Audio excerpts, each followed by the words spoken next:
शहर से थोड़ा दूर एक पुराना और बहुत बड़ा घर था। आसपास ज़्यादा घर नहीं थे। पीछे घना जंगल था और सामने एक पुरानी सड़क जो रात को बिल्कुल सुनसान हो जाती थी। लोग उस घर को दूर से देखकर ही रास्ता बदल लेते थे क्योंकि उस घर में अजीब सी घटनाएं होती थी। उस घर के बारे में एक अजीब बात मशहूर थी। जो भी वहाँ रहता था ज़्यादा दिन तक नहीं रहता था, लेकिन ये बात नए लोग जानते नहीं थे। एक दिन दोपहर एक गाड़ी उस घर के सामने आकर रुकी। गाड़ी से एक फैमिली उतरी। पापा, मम्मी, दादा दादी और 3 बच्चे। सबसे बड़ा बच्चा था 17 साल का आर्यन, फिर 10 साल का कबीर और सबसे छोटी 7 साल की मीरा। पापा ने खुश होकर कहा, देखो कितना बड़ा घर है, यहाँ बिल्कुल शांति है, तुम लोग दिल भरकर खेल सकते हो। दादाजी ने थोड़ा घबराकर घर की तरफ देखा। शांत या ज़्यादा ही शांति लग रही है। हवा तेज़ चल रही थी। घर का बड़ा लोहे का गेट जब खोला गया तो बहुत अजीब सी आवाज़ उसमें आई। मीरा खुश होकर दौड़ती हुई अंदर चली गई। ये तो बिल्कुल कहानी वाला घर जैसा लग रहा है, मीरा ने कहा। दरवाज़ा खोला गया तो एक ठंडी हवा का झोंका सबके चेहरों से टकराया। अंदर पुरानी लकड़ी की बदबू आ रही थी। बड़ा सा ड्राइंग रूम, पुरानी सीढ़ियाँ और दीवार पर एक बहुत पुरानी तस्वीर थी। आर्यन उस तस्वीर को देखने के लिए रुक गया। उसने तस्वीर को गौर से देखा। तस्वीर में भी एक दादा दादी थे, मम्मी पापा थे और 3 बच्चे खड़े थे, बिल्कुल उनकी फैमिली जैसी। कबीर हंसकर बोला, देखो भैया, ये लोग भी हमारे जैसा परिवार है। मीरा फ़ोटो के पास जाकर खड़ी हो गई, फिर धीरे से बोली, ये लोग थोड़े से अजीब दिख रहे हैं।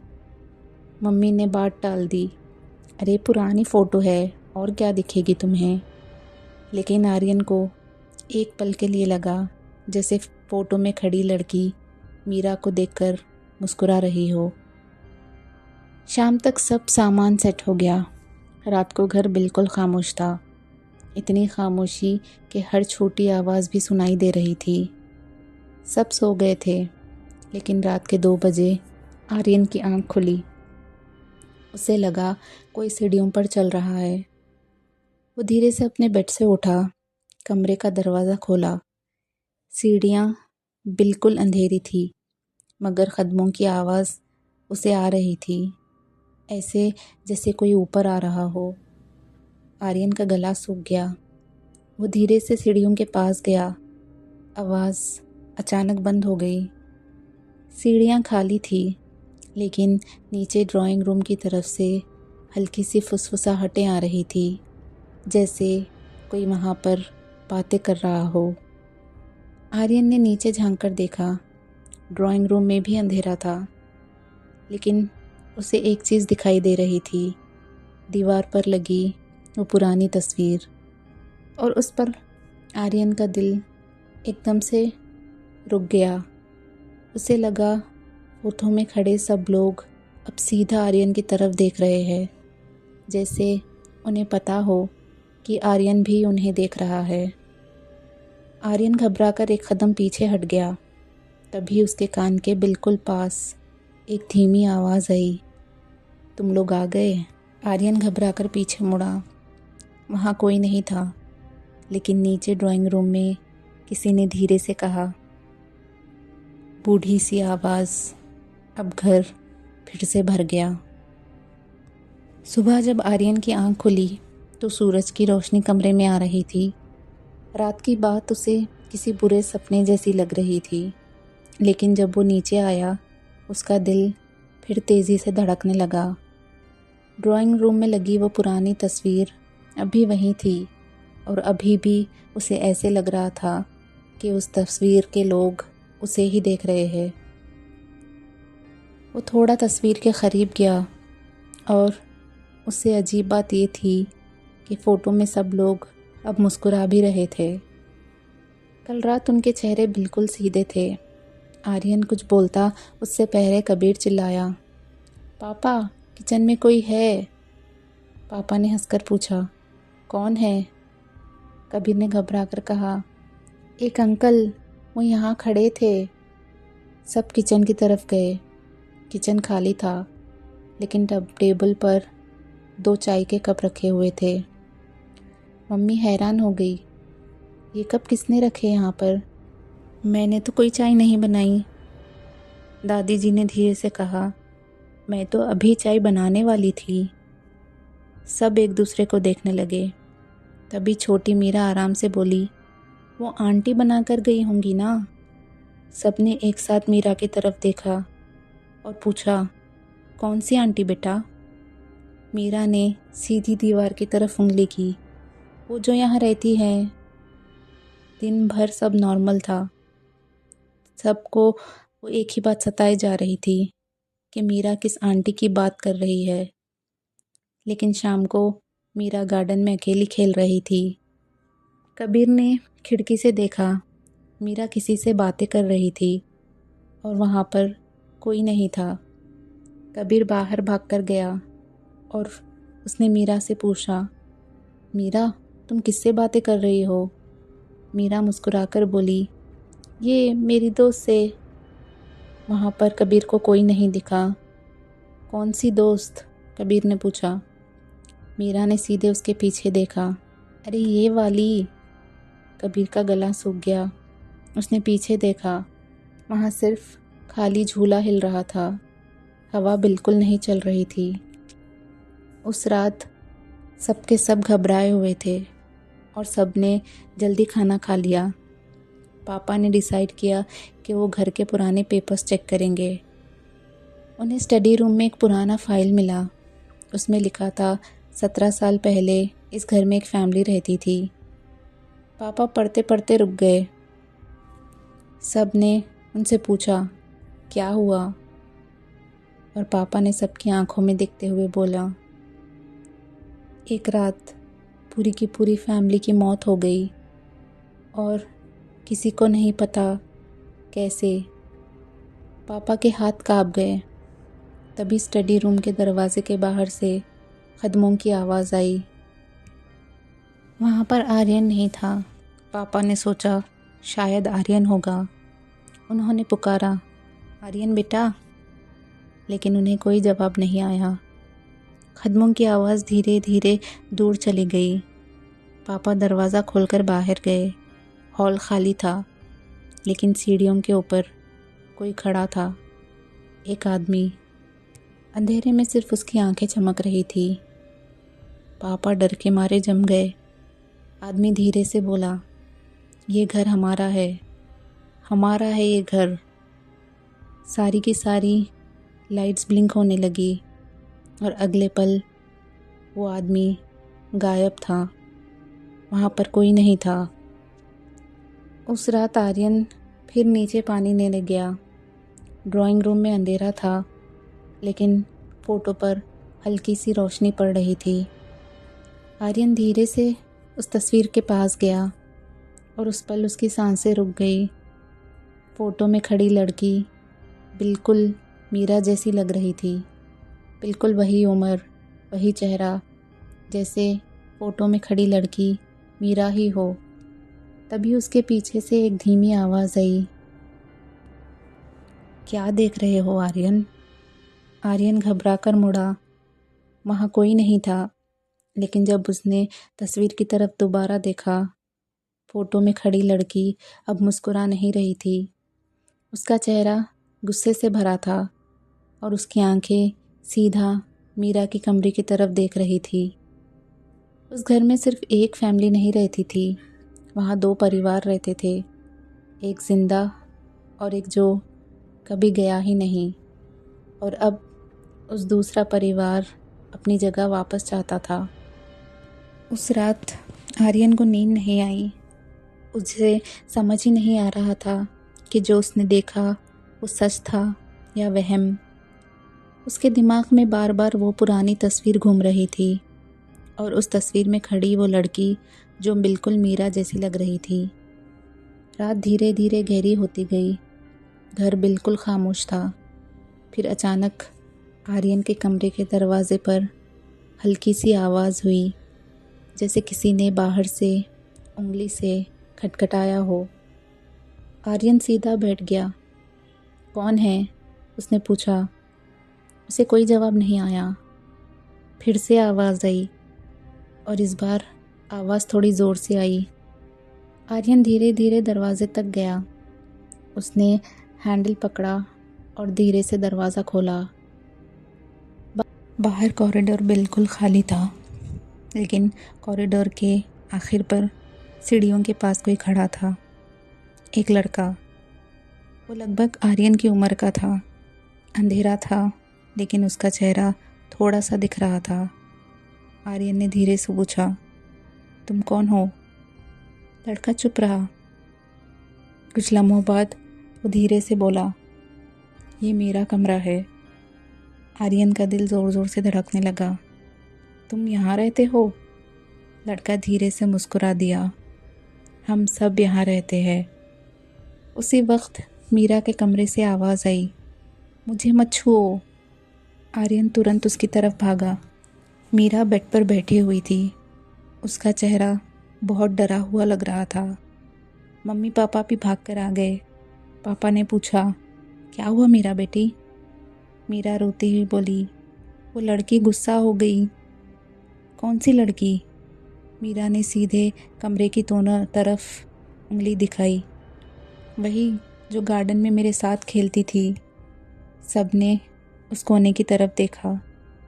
वहाँ कुछ भी नहीं था, लेकिन उस पल कमरे का टेम्परेचर एकदम से ठंडा हो गया, जैसे कोई उनके पास खड़ा हो। मम्मी पापा आर्यन एक दूसरे को देखने लगे। उन्होंने मीरा को गले लगा लिया और रात भर मम्मी मीरा के पास ही रुकी। सुबह पापा ने डिसाइड किया कि वो घर का बेसमेंट चेक करेंगे। बेसमेंट का दरवाज़ा पुराना और बहुत भारी था।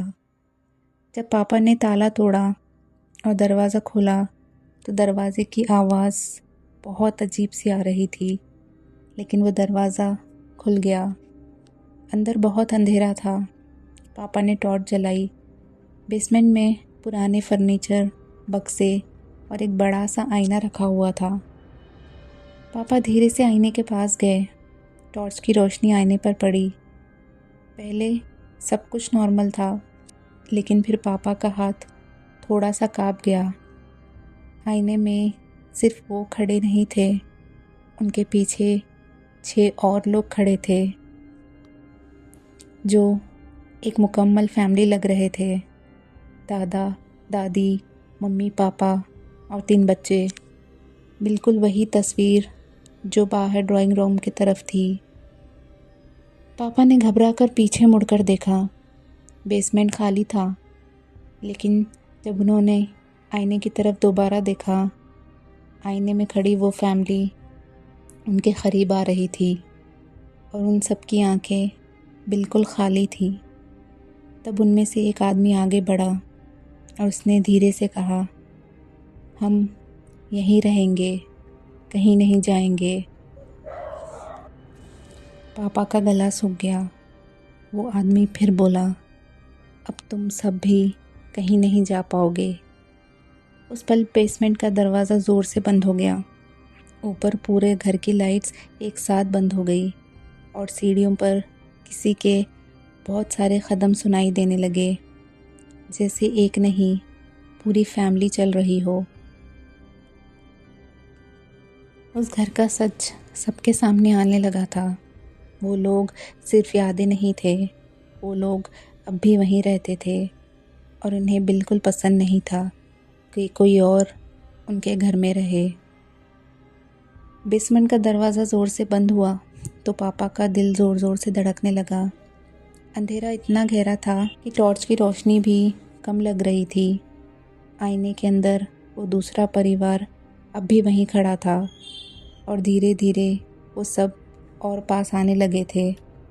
पापा पीछे हटने लगे। तभी आईने के अंदर खड़ी एक औरत ने धीरे से अपना हाथ उठाया उसने सीधा पापा की तरफ इशारा किया और उसकी आवाज़ बेसमेंट में गूंज उठी। तुम लोग हमारे घर आ गए हो। पापा की हालत ख़राब होने लगी थी।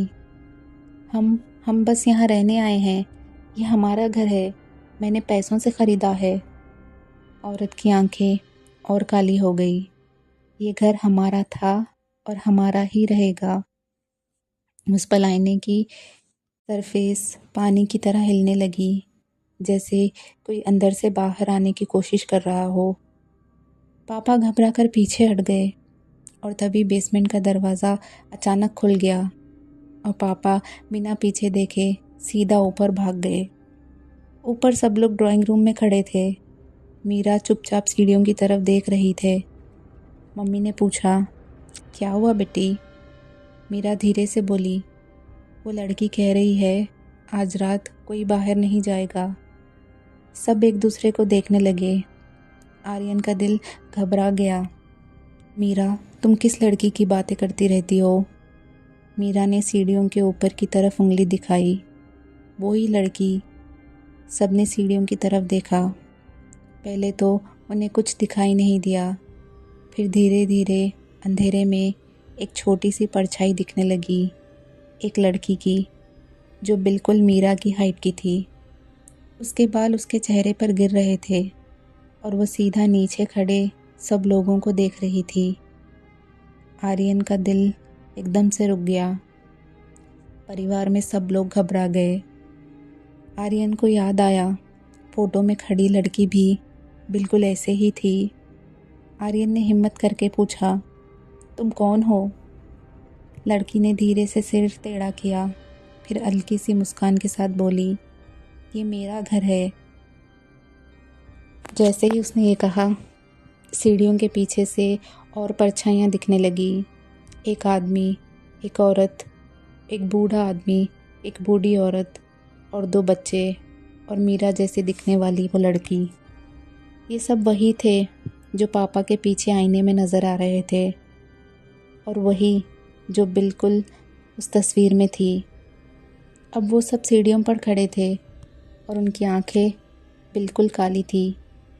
पापा ने डर कर कहा, हम कल ही यहाँ से चले जाएंगे। एक पल के लिए पूरा घर खामोश हो गया। फिर उस रूह वाले पापा की आवाज़ आई, बहुत धीमी लेकिन बहुत ठंडी, अब तुम नहीं जा सकते। पापा घबरा गए। क्यों नहीं जा सकते? हम चले जाएंगे।